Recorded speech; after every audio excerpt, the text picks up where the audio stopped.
Hi hello నమస్తే, welcome to వీక్షణ TV. నా పేరు మునీర్. ఆంధ్రప్రదేశ్లో కూటమి ప్రభుత్వం ఏర్పడింది. ఆదోని నియోజకవర్గంలో కూడా బీజేపీ అభ్యర్థి పార్థసారథి విజయం సాధించారు. అయితే విజయం సాధించిన అనంతరం ఆదోని నియోజకవర్గంలో వైసీపీ టీడీపీ నాయకులు బీజేపీలో జాయిన్ అవుతున్న క్రమంలో ఆదోని నియోజకవర్గంలో ఒక పేరు నేడు చర్చనీయాంశంగా మారింది. ఆ పేరు ఎవరో కాదు, బీజేపీ నాయకురాలు మల్లిక. ఆదోని నియోజకవర్గంలో ఆ బీజేపీ నాయకురాలు మల్లిక చుట్టూ నేడు ఆదోని రాజకీయం నడుస్తోంది. గతంలో వైసీపీ గెలుపు కోసం పనిచేసిన మల్లిక నేడు బీజేపీలో చేరి అంతే యాక్టివ్గా బీజేపీ విస్తరణ కోసం పనిచేస్తోంది. అయితే ఎందుకు పార్టీ మారాల్సి వచ్చింది, అసలు ఏంటి, ఇది ఇంత క్రియాశీలకంగా పనిచేయడానికి గల కారణాలు ఏంటి, ఆమె రాజకీయ లక్ష్యం ఏమిటి అనే ఇలాంటి పూర్తి విషయాలను ఆమెను అడిగి తెలుసుకునే ప్రయత్నం చేద్దాం. అమ్మా నమస్తే. అమ్మా ఎలా ఉన్నారమ్మా? అమ్మా చెప్పండి, గతంలో మీరు వైసీపీ విజయం కోసం ఎంతగానో పనిచేశారు. ఎందుకు మీరు పార్టీని వీడాల్సి వచ్చింది, బీజేపీలో చేరాల్సి వచ్చింది? అమ్మా చెప్పండి, గతంలో మీరు వైసీపీ విజయం కోసం ఎంతగానో పనిచేశారు. ఎందుకు మీరు పార్టీని వీడాల్సి వచ్చింది, బీజేపీలో చేరాల్సి వచ్చింది?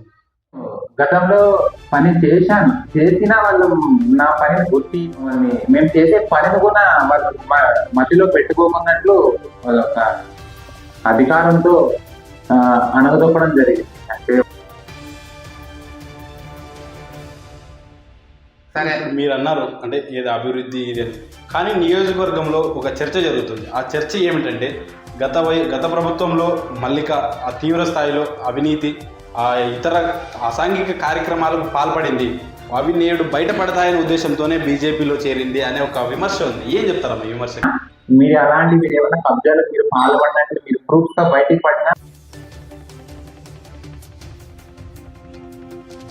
బీజేపీలో జాయిన్ అయ్యారు చాలా మంది, ఇతర పార్టీల నుండి, ప్రతిపక్షం నుండి, కూటమి నుండి కూడా చాలా మంది జాయిన్ అయ్యారు బీజేపీలో. కానీ జాయిన్ అయిన వ్యక్తులు కానీ మామూలుగా వారి పని వారు చేసుకుంటున్నారు. కానీ మల్లిక మాత్రం ఆ బీజేపీని విస్తరించడానికి కోసం నిత్యం పని చేస్తుంది. అంటే ఈ యొక్క పని చేయడానికి ఉద్దేశం ఏమిటమ్మా, మీ ఉద్దేశం, ముఖ్య ఉద్దేశం? నా మాదిరిగా బాధపడ్డ వాళ్ళు, గురైన వాళ్ళు చాలా మంది ఉన్నారు. నాలాగా ఉన్న గొంతెత్తి మాట్లాడితే వాళ్ళకి ధైర్యం లేక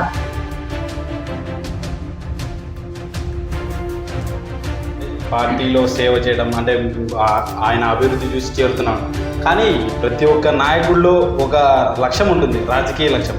అలాగా మల్లిక గారి జీవిత లక్ష్యంలో, ఒక రాజకీయ జీవితంలో ఒక లక్ష్యం అంటూ ఉంటుంది. ఆ లక్ష్యం ఏంటో చెప్తారు? మరి ఏ నాయకుడు మమ్మల్ని చూస్తే కొంచెం అని చెప్పుకోకూడదు, చెప్పుకుంటున్నా కొంచెం చులకన చేశారు. ఇప్పటికీ చాలా దాని గురించి చాలా బాధ అయింది నాకు.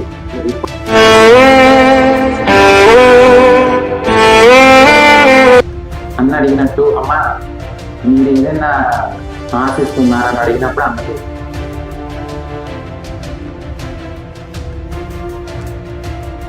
ఎప్పుడో తీసుకున్నాడు ఆయన. చాలా నన్ను ఏమన్నాడంటే, అమ్మ మీరు వెలుగుతాం. మీరు అన్నారు అంటే నాకేంటి రాజకీయ కాంక్ష లేదు, పదవి అవసరం లేదు, ప్రజలే కావాలి. కానీ నియోజకవర్గంలో ముఖ్యంగా ఆదోని పట్టణంలో ఒక చర్చ నడుస్తుంది. మున్సిపల్ చైర్మన్ పదవిని మల్లికకు ఇవ్వబోతున్నారు. కౌన్సిలర్గా ఎన్నికైన అనంతరం మున్సిపల్ చైర్మన్ పదవి ఇవ్వబోతున్నారు. అందుకే నేడు ఇంత యాక్టివ్గా పనిచేస్తున్నారు మల్లిక అంటూ ఒక చర్చ జరుగుతుంది. ఏం చెప్తారు మీరు? నేను అన్నకి చెప్పినట్టు, అన్న నాకు కౌన్సిలర్ కానీ, మున్సిపల్ చైర్మన్ కానీ, వైస్ చైర్మన్ కానీ, ఎంపీటీసీ కానీ, తర్వాత ఏదే పదివేనా కానీ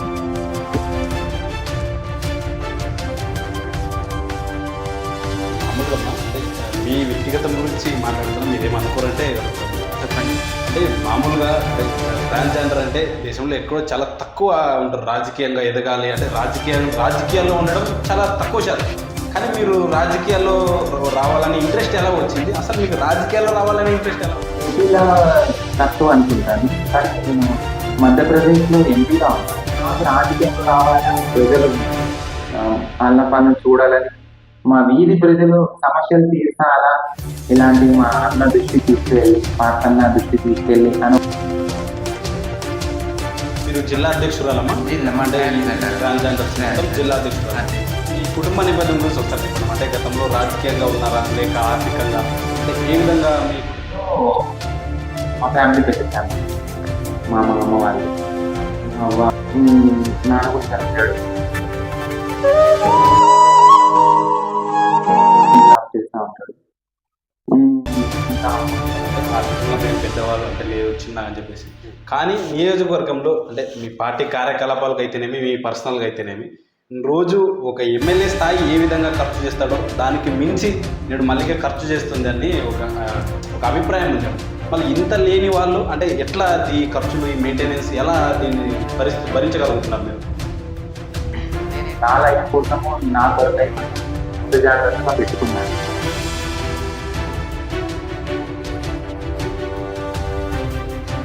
అంటే ఇప్పుడు మీరు గతంలో వైసీపీలో క్రియాశీలకంగా పనిచేశారు, నేడు బీజేపీలో పార్టీ విస్తరణ కోసం పనిచేస్తున్నారు. గతంలో పనిచేస్తున్న దానికి నేడు పనిచేస్తున్న దానికి ఏంటి వ్యత్యాసం నేను గమనించాను. అంటే దానికి నేడు ఇది మార్పు అని చెప్పేసి చాలా అంటే ఏ విధంగా చాలా చెప్పలేనంత చదువుకున్న పెద్ద అహంకారం అనేది లేదు. రాష్ట్రంలో పక్కన పెట్టితే ఆదోని నియోజకవర్గంలో ఓటమి కారణాలు ఏంటంటారు? ఎందుకనంటే మీరు గతంలో ఆ అభ్యర్థి గెలుపు కోసం ఎండాపెట్టుకొని తిరిగారు. ఈ ఓటమికి ఏ కారణాలను నిర్వహించడం చెప్తా ఉన్నారు అప్పటికే. సెటిల్మెంట్ కానీ ల్యాండ్ సెటిల్మెంట్ కానీ ఏ చిన్న సమస్య తీసుకుపోయినా ఒక అంటే సమాన వీళ్ళ నాయకులు ఏం చేస్తారంటే వాళ్ళ పేరు చెప్పి చాలా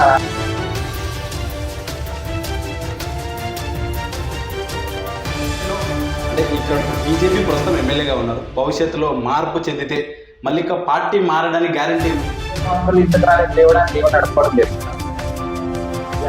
ఖండవాన్ని మార్చారు. కెమెరాస్ ఉన్నాయమ్మా, కెమెరాస్ ముందు చెప్పండి. ఖచ్చితంగా మీరైతే పార్టీ మారదు. భారతీయ జనతా పార్టీ ఆశామాషా పార్టీ ఆదోని నియోజకవర్గంలో మిమ్మల్ని విమర్శించే నాయకులకైతేనేమి సోషల్ మీడియాలో ట్రోల్ చేసే వాళ్ళకి ఏం చెప్తారు మీరు చివరిగా? ఎక్కడైనా ఒక సెంట్ కబ్జా చేసినట్టు. మా ఎలా ఉన్నారమ్మా? బాగున్నాం. చెప్పండి, గతంలో మీరు వైసీపీ విజయం కోసం ఎంతగానో పనిచేశారు. ఎందుకు మీరు పార్టీని వీడాల్సి వచ్చింది, బీజేపీలో చేరాల్సి వచ్చింది? నేను గతంలో చెప్పినట్టు వైసీపీలో పనిచేశాను, టీడీపీలో పనిచేశాను. అంటే ఓన్లీ వైసీపీలో ఒకటే కాదు, టీడీపీలో పనిచేశాను. ఓకే. మళ్ళా ఇప్పుడు ఆ రెండు పార్టీలు చేసి బీజేపీలో రావడం ఎందుకమ్మా అని అడుగుతాను. మంచి క్వశ్చన్. నేను గతంలో పని చేసినా వాళ్ళు నా పనిని గుర్తికున్నట్టు వాళ్ళు ఏదన్నా చూడు అది ఎక్కడేసిన బొమ్మడి ఎక్కడైనట్టు మమ్మల్ని మేము చేసే పనిని కూడా వాళ్ళు మధ్యలో పెట్టుకోకున్నట్లు వాళ్ళ ఒక అధికారంతో అనగదొక్కడం జరిగింది. అంటే వాళ్ళ లీడర్ చేసిన పెద్ద తర్వాత వచ్చి వాళ్ళ రాజకీయం నాయకులు అందరు చేయడం జరిగింది. తర్వాత వచ్చి మేము వాళ్ళ గొంతెత్తి మాట్లాడలేని స్థితిలో మేము ఉన్నాము. అది మాట్లాడితే ఏమైతుందో ఏం లేదని ఒక మేము ఉన్నాము. అదే టైంలో మళ్ళీ ఇప్పుడు 2019 నుంచి 2014లో టీడీపీలో చేసాము, 19లో మళ్ళా వైసీపీలో రావడం జరిగింది. వైసీపీలో చేసిన తర్వాత మళ్ళా ఇదే టయానికి ఎదురు చూసాము. ఇప్పుడు ప్రజలైతే ఏదైతే మార్పు కోసం ఎదురు చూసారో మేము కూడా టయానికి ఎదురు చూడడం జరిగింది. అంతలోపలే మన అన్న గౌరవనీయులైన పార్థసారథి గారు వచ్చారు. ఆయన రావడంలో ఒక విశేషం దర్శకి సింహం లాగా వచ్చాడు. ఆయన చెప్పినట్టు ఎమ్మెల్యేగా నేను అయితాను చెప్పినట్టు మాటతోనే ఆయన ఎమ్మెల్యేగా అయ్యాడు. ప్రజలు ఆయన్ని ఆశీర్వదించారు గొప్పగా. ఇలాంటి ఆయన దగ్గర పోతే మనకు ఒక భవిష్యత్తు ఉంటుంది, మనకు లైఫ్ ఉంటుంది అని ఇన్ని రోజులు చేసింది వేరు, మన ఆలోచన వేరు అన్నట్టు పోయి ఆయన దగ్గర పోయి కలపడం జరిగింది. కలిసిన తర్వాత ఆయన దగ్గర మాట్లాడడం జరిగింది. మేము ఫస్ట్ పోయిన తర్వాత ఏమమ్మా వచ్చినారు మీరు అని అడిగినాడు. అన్న మీ అభివృద్ధి చూసి మీలో మేము రావాలనుకున్నామంటే, అమ్మ మీరు ఏం ఆశిస్తూ వస్తా ఉన్నారు అని. అన్న మేము ఏం ఆశించి రావడం లేదన్న, ప్రజల కోసం వస్తా ఉన్నానన్న. ఎప్పటికైనా ఇప్పుడు కాదు, మీరు మీనాక్షి అన్న దగ్గర కనుక్కోవచ్చు, సాయంత్రం విద్యార్థి దగ్గర కనుక్కోవచ్చు. అంటే మీరు కాకుండా వేరే వాళ్ళు ఎవరైనా చెప్తా ఉంటారు, మీరు కనుక్కోవచ్చు. నేనైతే ఏ అవినీతికి పాల్గొనలేదు, ఏ కబ్జాలకు నేను పాల్గొనలేదన్నా. నేను అవినీతి అయితే నాకు అసలు తెలియదన్నా. నేను ఖచ్చితంగా నేను జనాల కోసం వస్తా ఉన్నాను. అంటే అమ్మా కరెక్ట్, మీరు జనాల కోసం వస్తాను, జన అభివృద్ధి కోసం వస్తామని అంటే నేను ఎప్పటికీ నా సపోర్ట్ మీకు ఉంటుందమ్మా. కానీ మీరు మీ గత రాజకీయం చేశారు, ఆ రాజకీయం లాగా మీరు ఏదో మీరు మనుషుడు ఇది చేసుకున్నట్లు మనసులో ఒకటి బయట ఒకటి చేసేటట్లుంటే నాకు మీరు ఉండొచ్చు, మీది ఆ పార్టీలోనే ఉండొచ్చు. 2,50,000 మందిలో తెలియదు అనుకుంటానమ్మా. మీరు ఎక్కడుండి చేసినా మంచికి చేయండి అన్నారు. అంటే బీజేపీలకు రాండి నేను కోర్టు చేయలేదు అన్నారు, అంటే ఏదో అభివృద్ధి ఇదే. కానీ నియోజకవర్గంలో ఒక చర్చ జరుగుతుంది. ఆ చర్చ ఏమిటంటే గత ప్రభుత్వంలో మల్లిక ఆ తీవ్ర స్థాయిలో అవినీతి ఇతర అసాంఘిక కార్యక్రమాలకు పాల్పడింది, అవి నేడు బయటపడతాయనే ఉద్దేశంతోనే బీజేపీలో చేరింది అనే ఒక విమర్శ ఉంది. ఏం చెప్తారమ్మా విమర్శకు? మన ఏమన్నాడంటే అవినీతి పాల్పడినట్లు మీరు ఎక్కడైనా మన బీజేపీ పార్టీలకు వచ్చినా అది బయటపడినా అది మీరు శిక్షకు అనవను. అంటే మేమని చట్టం ఇబ్బంది వదలదు. ఇది మాత్రం వాస్తవం. అంటే నేను మాత్రం ఇలాంటి వారికి సపోర్ట్ చెయ్యను. అడా కండిషన్ మీరు బీజేపీ కట్టవా ఒప్పుకున్నా మీరు అలాంటి మీరు ఏమైనా కబ్జాలు మీరు పాల్పడినట్లు మీరు ప్రూఫ్ గా బయటికి పడినా మిమ్మల్ని వదిలే పరిస్థితి అయితే ఉండదు అని చెప్పడం జరిగింది అన్న. అంతే తప్పే కానీ దీంట్లో మేము ఏదో కబ్జాలకి మేము అవినీతికి మేము పాల్గొనేది మేము ఈ పార్టీలో పోతే వీళ్ళంతా ఇదైపోతారని చెప్పేసి రాలేదు అన్న చెప్పాడు. దానికి మేము కూడా అన్నది మాట చెప్పిన వల్ల మేము మా మీద అయితే ఏ కబ్జా లేదు, ఏ అవినీతి లేదనేది దీంట్లో జాయిన్ అయ్యారు చాలా మంది. ఇతర పార్టీల నుండి, ప్రతిపక్షం నుండి, కూటమి నుండి కూడా చాలా మంది జాయిన్ అయ్యారు బీజేపీలో. కానీ జాయిన్ అయిన వ్యక్తులు కానీ మామూలుగా వారి పని వారు చేసుకుంటున్నారు. కానీ మల్లిక మాత్రం ఆ బీజేపీని విస్తరించడానికి కోసం నిత్యం పని చేస్తుంది. అంటే ఈ యొక్క పని చేయడానికి మా అన్న ఏమన్నాడంటే గౌరవనీయులైన అమ్మ ప్రజల దగ్గర మీరు వెళ్ళండి, ప్రజల సమస్య ఏంటి ఆ సమస్య కనుక్కొని ఆ సమస్య నా దగ్గర తీసుకొని రాండి అని చెప్తాడు. నా మాదిరిగా బాధపడిన వాళ్ళు, గురైన వాళ్ళు చాలా మంది ఉన్నారు. నాలాగా ఉన్న గొంతెత్తి మాట్లాడితే వాళ్ళకి ధైర్యము లేక వాళ్ళంతా సాయం చేయలేక వాళ్ళు అక్కడికే అయిపోయినారు. మళ్ళీ ఇప్పుడు మాకైతే ఒక ఎమ్మెల్యే అంటే ఇంత చేస్తా ఉన్నాడు కదా, మా ఆదోని కోసమే, మా కొరకే, మా అభివృద్ధి కోసమే కదా అని చెప్పేసి ప్రతి ఒక్కరిలో ధైర్యం అనేది వచ్చేసింది. నేను పోతామంటే అమ్మ మేము అన్న అభివృద్ధి చూసి అన్న ఆయన గొప్పతనం చూసి మేము పార్టీలోకి వస్తామంటున్నారు. అంటే మనం ఖచ్చితంగా మిమ్మల్ని నేను కూడా వాళ్ళు అడుగుతా ఉన్నాను, మీరు ఏదైనా ఏది ఆశిస్తూ వస్తా ఉన్నారు, మీకు ఏం కావాలి, రాజకీయంగా వస్తా ఉన్నారా లేదంటే ఏదైనా ఆశిస్తూ వస్తా ఉన్నారా చెప్పండి అని అడుగుతారు. లేదమ్మా మాకు ఏదైతే ఆశిస్తామో మా వార్డులలో కొన్ని కాలువల సమస్య అయితేనేమి, రోడ్ల సమస్య అయితేనేమి, అదేందో లైట్ల సమస్య అయితేనేమి, అనేక సమస్యలు చెప్తా ఉన్నారు. అమ్మ మన వార్డుకి సంబంధించి మీకు ఏది ఆశిస్తా అవుతారు, మాకు ఏం ఆశించింది, మేము ఆశించి రావడం లేదు, మేము ఖచ్చితంగా అయితే అన్న చేసే అభివృద్ధిలో మేము ఉండాలనుకుంటున్నాం అని చెప్తా ఉన్నారు. దాంట్లో ఖచ్చితంగా వాళ్ళు వస్తా ఉన్నారు, వాళ్ళ పార్టీలో రావడం జరుగుతా ఉంది. అంతేగాని దీంట్లో నా జబర్దస్త్ ఏం లేదు. ఇప్పుడు మీరు అంటున్నారు అంటే పార్టీలో సేవ చేయడం అంటే ఆయన అభివృద్ధి చూసి చేరుతున్నాం. కానీ ప్రతి ఒక్క నాయకుల్లో ఒక లక్ష్యం ఉంటుంది, రాజకీయ లక్ష్యం. అలాగా మల్లిక గారి జీవిత లక్ష్యంలో, ఒక రాజకీయ జీవితంలో ఒక లక్ష్యం అంటూ ఉంటుంది. ఆ లక్ష్యం ఏంటో చెప్తారా?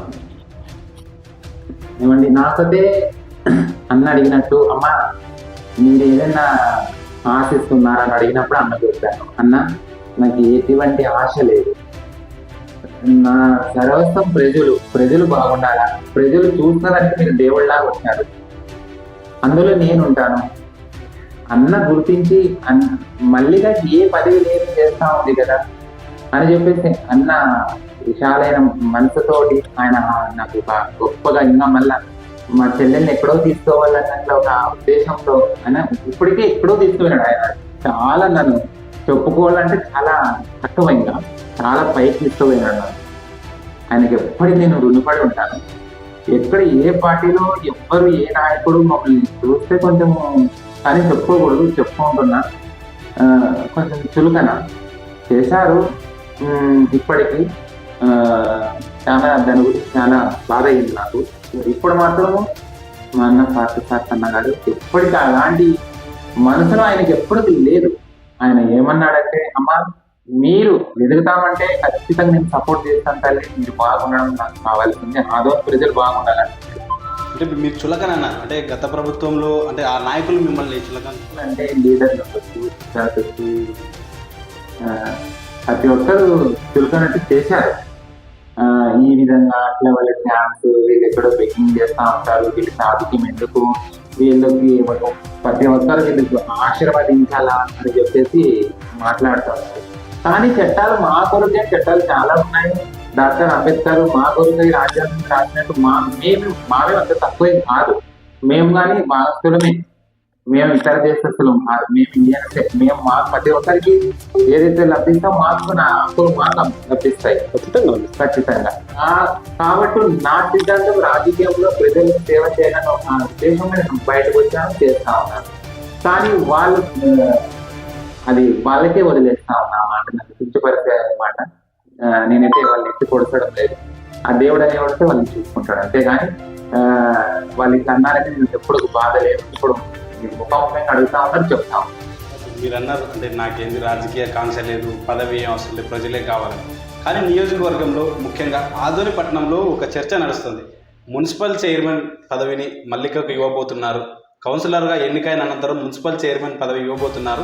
అందుకే నేడు ఇంత యాక్టివ్గా పనిచేస్తున్నారు మల్లిక అంటూ ఒక చర్చ జరుగుతుందమ్మా. ఏం చెప్తారు మీ చర్చ?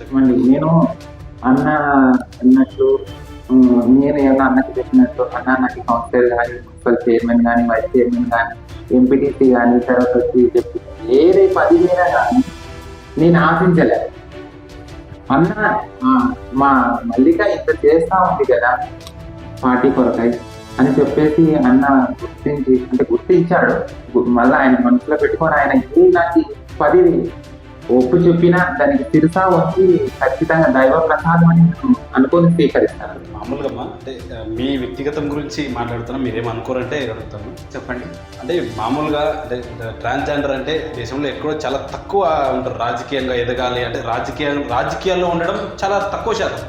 కానీ మీరు రాజకీయాల్లో రావాలని ఇంట్రెస్ట్ ఎలా వచ్చింది? అసలు మీకు రాజకీయాల్లో రావాలని ఇంట్రెస్ట్ ఎలా వచ్చింది? మన ఏపీలో తక్కువ అనుకుంటాను, కానీ నేను మధ్యప్రదేశ్లో ఎంపీగా ఉన్నాను. సరే కొన్నిసార్లు అంటే మహారాష్ట్రలో ఉండొచ్చు, తర్వాత తమిళనాడు ఉండొచ్చు, తర్వాత తెలంగాణలో ఉండొచ్చు. కానీ ప్రతి ఒక్కరు యాక్టివ్గా చేస్తూ ఉన్నారు. కానీ మన ఏపీలో అంటే నేను నాకు తెలిసి ఉండొచ్చు తక్కువగా అంటే ఉండొచ్చు. కానీ ఎవరి మనసులో మాట ఎవరు చెప్పలేరు. ఇప్పుడు నా మనసులో మాట వేరే రకం, మనసులో మాట వేరే. కాబట్టి నాకు రాజకీయంలో రావాలని, ప్రజలు వాళ్ళ పనులు చూడాలని, మా వీధి ప్రజలు సమస్యలు తీర్చాలా, ఇలాంటి మా అన్న దృష్టి తీసుకెళ్ళి, పార్తన్న దృష్టి తీసుకెళ్ళి అని ఒక సిద్ధాంతం నాలో ఉంది. నేను ముందుకు వచ్చి యాక్టివ్గా పనిచేస్తాను. మామూలుగా అంటే మీ వ్యక్తిగతం అంటున్నాను కదా, అంటే మామూలు ట్రాన్స్జెండర్ చూసేసి మామూలు రోడ్ల మీద భిక్షాటన చేస్తూ ఇవన్నీ చేస్తుంటారమ్మా. అంటే ఈ అమౌంట్ను అంటే వాళ్ళ ఫ్యామిలీకి యూజ్ చేస్తారమ్మా, లేక మామూలుగా మీకు అంటే మీరు అన్నారు ట్రస్ట్ అని చెప్పి మీ ఆర్గనైజ్ చేసేస్తాను, వీటికి ఏదైనా కన్వర్ట్ చేస్తారమ్మా? అని ఒక సిద్ధాంతం నాలో ఉంది. నేను ముందుకు వచ్చి యాక్టివ్గా పనిచేస్తాను. మామూలుగా అంటే మీ వ్యక్తిగతం అంటున్నాను కదా, అంటే మామూలు ట్రాన్స్జెండర్ చూసేసి మామూలు రోడ్ల మీద భిక్షాటన చేస్తూ ఇవన్నీ చేస్తుంటారమ్మా. అంటే ఈ అమౌంట్ను అంటే వాళ్ళ ఫ్యామిలీకి యూజ్ చేస్తారమ్మా, లేక మామూలుగా మీకు అంటే మీరు అన్నారు ట్రస్ట్ అని చెప్పి మీ ఆర్గనైజ్ చేస్తాను, వీటికి ఏదైనా కన్వర్ట్ చేస్తారమ్మా? నేను ప్రజాసేవ మా ట్రాన్స్జెండర్లో కానీ గత 20 సంవత్సరాల నుంచి నేను లీడర్గా ఉండేది. అంటే పెద్దగా ఒక గురువుగా అనమాట, మా కల్చర్లో గురువు అనిపిస్తారనమాట, గురువుగా ఉండేదాన్ని. వాళ్ళు ఏ చిన్న సమస్య, ఏదైనా ప్రాబ్లమ్స్ ఇలాంటివి ఉంటే ముందుకు వెళ్ళి మాట్లాడేదాన్ని, వాళ్ళు సాల్వ్ చేసేదాన్ని. ఏదైనా అంటే వాళ్ళకి ఆర్థికంగా కానీ, వాళ్ళకి ఏదైనా హాస్పిటల్లో కానీ, ఏదైనా చిన్న పెద్ద సమస్య ఏదైనా నేను ముందు చేసేదాన్ని. కాబట్టి మా వాళ్ళంతా ఎటువంటి ఏమన్నా మా పట్ల ఏమైతే చేస్తా ఉంది కదా, మరి మా డిస్ట్రిక్ట్ అంటే కర్నూలు డిస్ట్రిక్ట్ మా ట్రాన్స్ సెంటర్ తరఫున బ్రేక్ఫాస్ట్ చేస్తే బాగుంటుంది అట్లా వాళ్ళు మనసులో అందరూ ఎంచుకొని చేశారు. మీరు జిల్లా అధ్యక్షురాలమ్మా? జిల్లా అధ్యక్షురాలని. ఇప్పుడు మన ప్రజెంట్ మన ఆదోనిలో మన డివిజన్ ఉండేవాళ్ళు అంటే ట్రాన్స్ సెంటర్ అంతా కొంతమంది ట్రాన్స్ వెళ్తా ఉంటారు, కొంతమంది రోడ్ల మీద రీఛార్జ్ చేస్తూ ఉంటారు. ఆ, ప్రతి ఒక్కరు అంటే మన ఆదోని సైడ్ కల్చర్ ఎట్లుందంటే మన వాళ్ళు ప్రతి ఒక్క ట్రాన్స్జెండర్ ప్రతి ఒక్క వాళ్ళ ఫ్యామిలీతోనే ఉంటారు, సపరేట్ గా ఉండరు. గత ఇప్పుడు ఎక్కడంటే మన బెంగళూరు కానీ ముంబై కానీ హైదరాబాద్ కానీ ఇతర పెద్ద పెద్ద ఊర్లలో సిటీస్ లో సపరేట్ గా వాళ్ళు అక్కడ కలెక్ట్ చేసి అక్కడ ఉంటారు. కానీ మన ఆదోనిలో మాత్రం వాళ్ళ ఫ్యామిలీతోనే ఉంటారు. నేనైతే ఇప్పుడు ఒక 10 మెంబర్స్ మంది పోయి ఉంటారు. అది అక్కడ కలెక్షన్ ఒక 1000 రూపీస్ వచ్చింది. అక్కడ వాళ్ళు వాటలు వేసుకుంటారు. అంటే 10 మందికి వచ్చి 1000 రూపీస్ 100 అట్లా షేర్ డివైడ్ చేసుకుంటారు. చేసుకొని ఎవరికి పలికేస్తారు. అంతేగాని దీంట్లో నాకు ఇవ్వడం తర్వాత వచ్చి ఏదో వాళ్ళ కలెక్షన్ చేసి ఇవ్వడం. మామూలుగా అయితే అంటే వాళ్ళ ఇప్పుడు మీ ఆర్థిక వనరులు వాళ్ళ కలెక్షన్లో మీకు ఇస్తారనేది ఒక చర్చ ఉంది. అందుకు మీరు కూడా క్లారిఫై చేశారు. లేదు ఇప్పుడు అంటే మామూలుగా బ్యాచులర్ ఉంటారు కొంతమంది, వాళ్ళకి ఏదైనా ప్రాబ్లమ్స్ వస్తే మీరే ఫేస్ చేస్తారమ్మా? అంటే వాళ్ళకి ఏదైనా మెడికల్ ప్రాబ్లమ్స్ కానీ ఏదైనా సమస్యలు వస్తే అంటే మీ దగ్గర అప్రోచ్. ఓకే, అంటే ఇప్పుడు మీ గురించి చెప్తారు, మీ కుటుంబ నేపథ్యం గురించి ఒకసారి చెప్పండి. అంటే గతంలో రాజకీయంగా ఉన్నారా లేక ఆర్థికంగా, అంటే ఏ విధంగా మీ కుటుంబ నేపథ్యం ఉంది? మా ఏరియాలో మా ఫ్యామిలీ పెద్ద ఫ్యామిలీ. మా అమ్మ వాళ్ళు మా అవ్వకి నుంచి అంటే వాళ్ళ పుట్టిల్లు నుంచి మా వదిన వాళ్ళు మా అమ్మ వాళ్ళు అంతా మొత్తం ఇక్కడే ఉన్నది. తర్వాత వచ్చి మా ఫ్యామిలీ పెద్ద ఫ్యామిలీ మా వాళ్ళకి. దాంట్లో మా నాన్న గుడిసెట్ రైల్వే గుడిసెట్లో పనిచేస్తున్నాడు. ఇంకా తర్వాత వచ్చి మా తమ్ముడు చిన్న జాబ్ చేస్తూ ఉంటాడు. ఇంకా అమ్మ అంటే అమ్మ చనిపోయిన తర్వాత నాన్న దగ్గర పెట్టుకున్నాడు. మళ్ళీ అమ్మ ఉంది. నాన్న కూడా చనిపోయాడు ఒక 6 సంవత్సరాలు. మా చెల్లెళ్ళు పెళ్లి చేసేస్తున్నాను, తమ్ముడు పెళ్లి చేస్తాను. తమ్ముడు పిల్లలు, అన్న పిల్లలు, అమ్మ అందరూ ఒక్క ఇంట్లోనే ఫ్యామిలీగా ఉంటాను. పెద్ద ఆర్థికంగా మీద పెద్ద పడిన వాళ్ళని కాదు. నేను అంటే నా వయసు ఇప్పుడు నాకు 40 years అంటే 40 సంవత్సరాలు కదా. నేను 14 సంవత్సరాలనే నేను ట్రాన్స్ఫర్ 14 years ట్రాన్స్ఫర్ మారాను. అప్పట్లో అంతా ఇంత నేను అక్కడ కొంచెం సిటీలకు వెళ్ళేదాన్ని, సిటీలో ఉండేదాన్ని. ఇప్పుడు కదా ఇప్పుడు ఉండేవాళ్ళు ట్రాన్స్జెండర్ విచారణ చేసిన వాళ్ళు అక్కడ నేను చేసేదాన్ని. అట్లా చేసి అంత ఇంత నేను అంటే నా లైఫ్ కోసము నా కొరకు అయితే ముందు జాగ్రత్తగా పెట్టుకున్నాను. అది చేసుకుంటున్నాను. మా ఫ్రెండ్ ఒకరు ఉన్నారు, మా ఇంట్లోనే ఉన్నారు, మళ్ళీ ముంబైలో ఉంటారు. ప్రేమ అని మా అక్క, ఆమె ట్రాన్స్మెంట్ అని, ఆమె కూడా మా ఇంట్లోనే ఉంటుంది. ఇంకా ఆమె చిన్న సమస్యలు, నా చిన్న సమస్యలు మేము ఇంకా షేర్ చేసుకుంటాము. ఇంకా మా ఫ్యామిలీ, మా తమ్ముడు జాబ్ చేస్తూ ఉంటాడు. ఇంకా మాకు కొంచెం పొలం ఉంది. ఆ పొలంలో చూసుకుంటూ ఏదో ఏమైనా చూసుకుంటూ ఉంటాం. మన పెద్ద మేమైతే ఇది కాదు. మీరు అన్నారమ్మా అంటే ఆర్థికంగా మేము పెద్దవాళ్ళు అంటే లేదు చిన్న అని చెప్పేసి. కానీ నియోజకవర్గంలో అంటే మీ పార్టీ కార్యకలాపాలకు అయితేనేమి, మీ పర్సనల్గా అయితేనేమి రోజు ఒక ఎమ్మెల్యే స్థాయి ఏ విధంగా ఖర్చు చేస్తాడో దానికి మించి నేడు మల్లిక ఖర్చు చేస్తుంది అని ఒక అభిప్రాయం ఉంది. మళ్ళీ ఇంత లేని వాళ్ళు అంటే ఎట్లా ఈ ఖర్చులు, ఈ మెయింటెనెన్స్ ఎలా దీన్ని భరించగలుగుతున్నారు మీరు? నేనైతే చెప్తాను కదండి. ఇప్పుడు గతంలో నేను శిక్షణ చేశాను. తర్వాత వచ్చి మా ఇంట్లో ఫ్యామిలీ మెంబర్స్ పొలం ఉంది, మాకు ఉంటుంది. ఆ పొలం చేస్తూ ఉంటారు, వ్యవసాయం చేస్తూ ఉంటారు. మళ్ళా చిన్న మా తమ్ముడు జాబ్ చేస్తూ ఉంటాడు. మా ఫ్రెండ్స్ ఉన్నారు, మా ఫ్రెండ్స్ ఉన్నారు. అంతా ఇంత పెట్టుకున్నాను. దాంట్లో అంటే ఇప్పుడు జనాలు ఏమంటారంటే ఇంత చెప్పంటే ఏమంటారు, గోరంత చెప్పంటే గొడ్లంత చెప్తారు, ఆకాశంలో మేడగట్టి అంత చెప్తారు. కానీ వాళ్ళు చెప్పినంత కాదు, నా స్థాయికి తగినంత నేను చేస్తా ఉన్నాను. వాళ్ళ ప్రజలు చెప్తా ఉన్నారు అన్ని లక్షలు పెడతాం, దీన్ని కోట్లు పెడతాం అంటే మొన్న ఎందుకంటే అమ్మా వరద బాధితుల సాయంలో మీరు 50,000 రూపాయలు సాయం చేశారు. అంటే మీరు ఎమ్మెల్యే ముందే ప్రకటించారు. ఇతర కార్యకలాపాలకు, గణేష్ నిమజ్జనాలకు, వాస్తవంగా చెప్పాలంటే గణేష్ మండపాలకు సంబంధించి స్థానిక నాయకులు కూడా అంటే విరాళాలు ఇవ్వనంతగా మల్లిక ఇచ్చారు అని చెప్పేసి ప్రజలు కూడా చెప్పుకున్నారు. అందుకే ఈ ప్రశ్న అడగాల్సి వచ్చింది. ఏమంటే నాకు దైవభక్తి అంటే చాలా ఇష్టం. ఓకే, ఒక క్రిస్టియన్ ఉండొచ్చు, ఒక ముస్లిం ఉండొచ్చు, ఒక మన హిందూ ఉండొచ్చు, ఏ దాన్ని నేను కించపరిచిన మాట్లాడాడు. దైవం అంటే అంతా ఒకటే. కాబట్టి ముస్లిమ్స్ అయినా, క్రిస్టియన్ అయినా, మన హిందువులైనా ప్రతి ఒక్కరు నా సోదరులు, నా ఫ్యామిలీ మెంబర్స్ అనుకుంటాను. కానీ వాళ్ళు మతాల్లో చేసే మొక్కే దేవుళ్ళకి ఏదైనా సెలబ్రేషన్ ఇలాగా ఏదైనా వినాయక చవితికి కానీ తర్వాత మన రీసెంట్ గా ఇప్పుడు మన ముస్లిం సోదరులు ఇది చేస్తారు ఏదంటే మనం మిలాదున్ నబీ అక్కడ వారికైనా తర్వాత మన క్రిస్టియన్ సోదరులు కానీ ఏ చర్చిల సమస్యలు ఏదైనా ఉన్నా అమ్మా ఇది అంటే నా చేతనైన సహాయం చేశాను. అంటే ఇప్పుడు మీరు గతంలో వైసీపీలో క్రియాశీలకంగా పనిచేశారమ్మా, నేడు బీజేపీలో పార్టీ విస్తరణ కోసం పనిచేస్తున్నారు. గతంలో పనిచేస్తున్న దానికి నేడు పనిచేస్తున్న దానికి ఏంటి వ్యత్యాసం ఏమైనా గమనించారమ్మా మీరు? అంటే దానికి నేడుకి ఇది మార్పు అని చెప్పేసి చాలా అంటే ఏ విధంగా? చాలా చెప్పలేనంత అంటే ఎట్లా అంటే అంతా ఎంతో మమ్మల్ని తీసుకోగలుగుతారు పైకి చాలా చాలా చాలా తీసుకోగలరు. ఏ గత 20 సంవత్సరాల నుంచి రాష్ట్రంలో ఉండడం 20 సంవత్సరాల నుంచి అంటే వాళ్ళని ఇప్పుడు చూడు గవర్నమెంట్ బీజేపీ ఉంది ఆమె అక్కడ పోయి అక్కడ రొప్పని ఇవన్నీ మాట్లాడదు కానీ కాదు.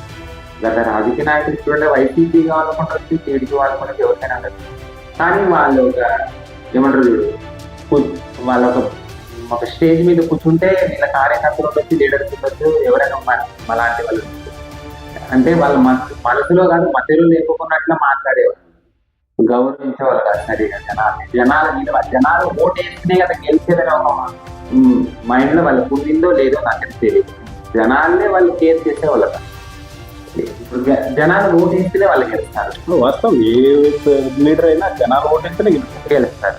కాబట్టి మా పార్టీ సాధారణంగా అట్లా జనాల దగ్గరికి ఎటువంటి సామాన్య వ్యక్తిలాగా పోయి కూర్చుంటాడు, కింద కూర్చుంటాడు. గౌరవం లేదు అంటే పెద్ద ఆహారం అనేది లేదు. ఆయన పెద్ద బిజినెస్ అంటే చాలా బిజినెస్ ఉన్నాయని ఆయన పెద్ద ఎడ్యుకేషన్ చదువుకున్న వ్యక్తి అంటే విద్యావంతుడు కాబట్టి ఆయనకి ఆహారం అనేది లేదు. ఎటువంటి వాళ్ళ దగ్గరికైనా ఎట్లా వాళ్ళ దగ్గర ఎట్లాంటి మర్యాద తీసుకోవాలనే ఒక పద్ధతి ఉన్నవాడు. కాబట్టి అలాంటి పద్ధతి ఉన్నవాడు మాకు అలా పద్ధతి చెప్పాడు. చాలా గర్విస్తున్నాం ఆ మాటకి. అబ్బా మాకు ఇలాంటి మా రాజకీయం 20 సంవత్సరాలు ఉన్నప్పుడు మాకు ఇలాంటి రాజకీయ నాయకుడు వచ్చింటే మేము ఇంకా ఎక్కడో పోయేవాళ్ళం కదా, మమ్మల్ని ఎక్కడో తీసుకుపోయేవాడు కదా మనకి అన్న. కానీ దేవుడు లేట్గా వచ్చినాడు మా అన్న. ఆయన ఆశీస్సులతో మేము ఇంకా ఎక్కడికో పోతాం అన్న ఉద్దేశంతో మేము ఇప్పుడు ఉన్నాం.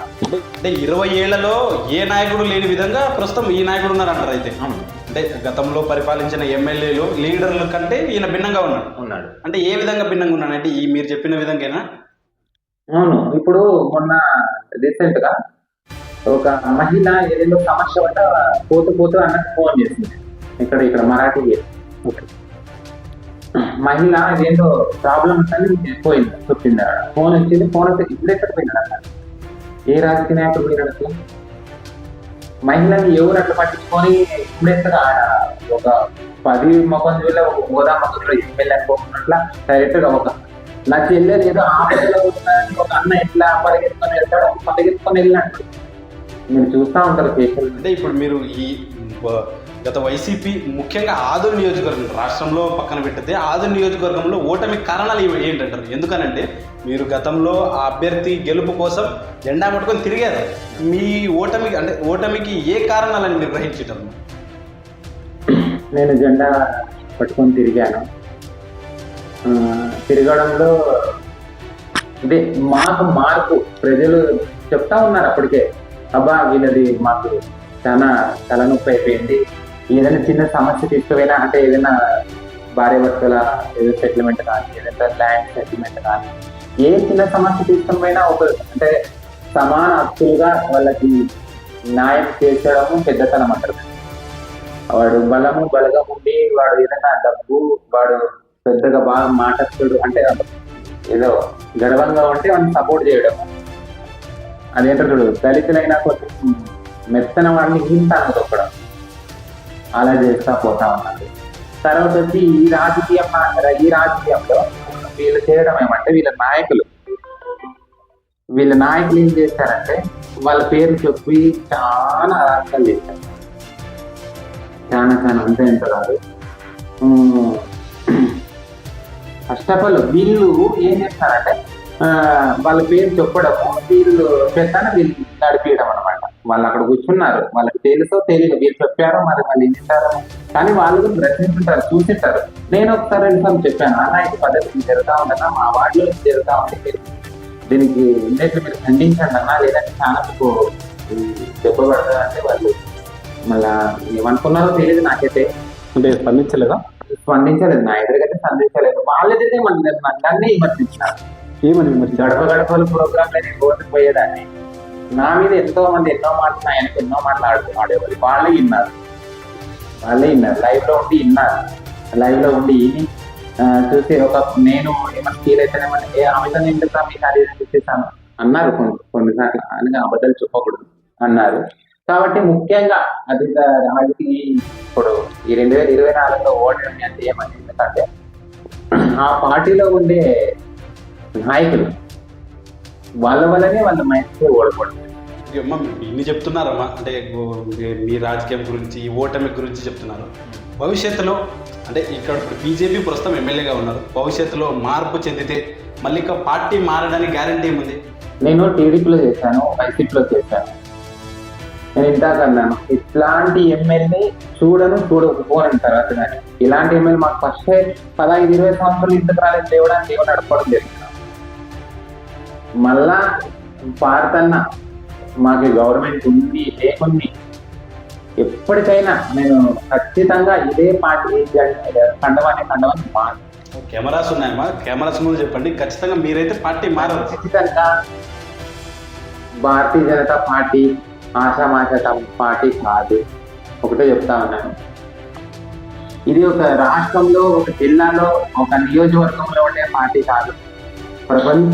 మొత్తం మన ఇండియా మీద ఎగిరే జెండా బీజేపీ జెండా. ఆ జెండాని వదలదు ఎప్పటికీ.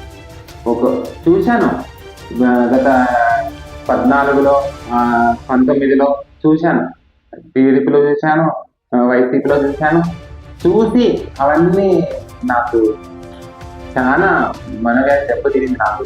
కానీ ఈ కండవ అయితే ఎప్పటికీ నేను. చివరిగా చెప్పండమ్మా, అంటే ఆదూరు నియోజకవర్గంలో మిమ్మల్ని విమర్శించే నాయకులకైతేనేమి, సోషల్ మీడియాలో ట్రోల్ చేసే వాళ్ళకి ఏం చెప్తారు మీరు చివరిగా? ఎవరైనా కానీ మల్లిక అది ఆశించి వస్తుంది, ఇది ఆశించి వచ్చింది, ఆమె కాపాడుకోవడానికి ఆమె వచ్చి బీజేపీ కండవ ఒప్పుకోవడం జరుగుతుంది అని చెప్పేసి ప్రతిబింబానికి, అంటే నన్ను ప్రజలకు అందరు కాదు, నన్ను నిందించే వాళ్ళు సోషల్ మీడియాలో ఉండొచ్చు, ఎవరైనా ఉండొచ్చు, ప్రతి ఒక్కరికి చెప్తా ఉన్నాను, నా మీద నేను ఎక్కడైనా ఒక సెంట్ కబ్జా చేసినట్టు, 1 లక్ష రూపాయలు వేరే దగ్గర నేను ఫ్రాడ్ చేసి తీసుకొని తిన్నట్టు నా మీద ఏదైనా ఆరోపించి చూపియండి. ప్రజలకు ఏ శిక్ష అయితే ఉంటుందో ఆ శిక్ష నేను నాకు వస్తాను. ఓకే, థ్యాంక్ యూ అమ్మా. మీరు రాజకీయంగా మరి అంచెలంచెలు ఎదగాలని చెప్పేసి మా వీక్షణ టీవీ యాజమాన్యం ప్రత్యక్షంగా మేము కోరుకుంటూ మాకు ఈ సమయం కేటాయించి ఇంటర్వ్యూకు ఇచ్చినందుకు ధన్యవాదాలమ్మా. ఇది బీజేపీ నాయకురాలు మల్లిక మాట్లాడుతూ తను ఎలాంటి ఆర్థిక స్వార్థాల కోసం బీజేపీలో జాయిన్ కాలేదని, గత వైసీపీ ప్రభుత్వంలో తనకు నేను చేస్తున్న కష్టానికి కనీసం విలువ ఇవ్వనందువల్ల నేడు బీజేపీలో జాయిన్ అయ్యని చెప్పేసి ఆమె చెప్తున్నారు.